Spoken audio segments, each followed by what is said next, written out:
unless you find and assign yourself to a good church home. That's my first point. I need you to understand, in order to be a better Christian, you have to have a church home. Now, you want some Bible? I'll give you some Bible. Hebrews chapter 10 verse 25 says, forsake not the assembly of yourselves together, as many others do.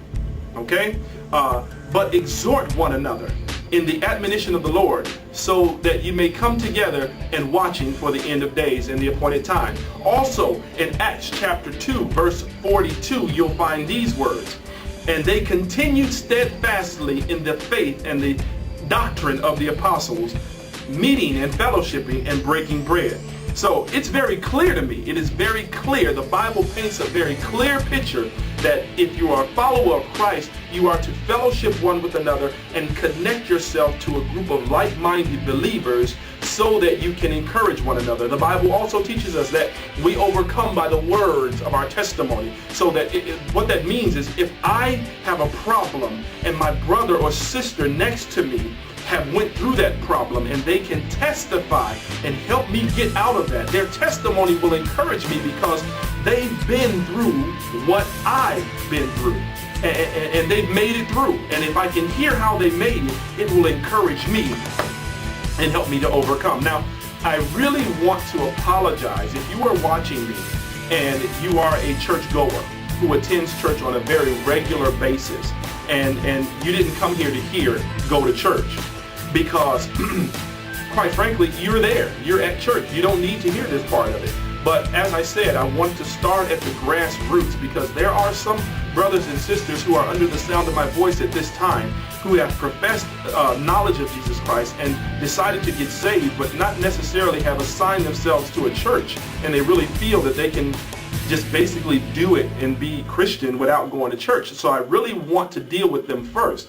Now, once I've got that out of the way, now I can start taking this thing a little bit deeper and start talking to you, my brothers and sisters who attend church regularly, who go to every service, to every choir rehearsal, every meeting. You're there. You are a good churchgoer, and you are here tonight or today or whatever time it is you're watching me to find out, what can I do to be better? I attend church every Sunday. I have a Bible with my name etched on it. I give my tithes regularly. I sing in the choir. I usher on the usher board. I'm on every board in the church. I sweep up. I clean up. I do everything I can. I'm at food pantry on Friday. I'm at clothes giveaway on Saturday. I do volunteer work in the shelters on Thursday. You're there. You do everything. So how can you be a better Christian? How can you, who's at the church every single week, every single day if need be a better Christian? Well, I'm here to tell you that the church is not in the brick and the mortar. I'm here to let you know that you have got to make certain that the church is right here. If the church is only in your visitation and your attendance, then that's all it is, attendance to a building. You can attend school, you can attend work, you can attend whatever you want, but unless you have Christ in your heart, and unless you have assigned him to your soul and fell in love with him, you have not gotten into church. So I'm here to let you know that in order to be a better Christian, if you are a church attender, you have got to, you absolutely have to fall in love with Jesus Christ. You have to fall in love with Jesus Christ. And in order to fall in love with him, basically the thing starts like this.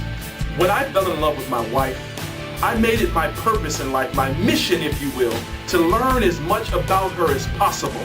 I decided to stop seeking everything else and start seeking her only. And I made up in my mind that I was going to listen to her daily. I was going to have conversations with her daily, to the point where I was able to ask her questions and get to know her and find out what makes her tick. I was going to find out what floated around on the inside of her to make her who she was, what went on in her past, what went on in her present, and what's going to go on in her future. And hopefully that would be me. And in that process, I fell in love with her. So not only did I have love for her, but I had knowledge of her. This is what you have to do with Christ. If you are a churchgoer, I challenge you to do everything you can to get to know him. Not only have love for him, but have knowledge of him.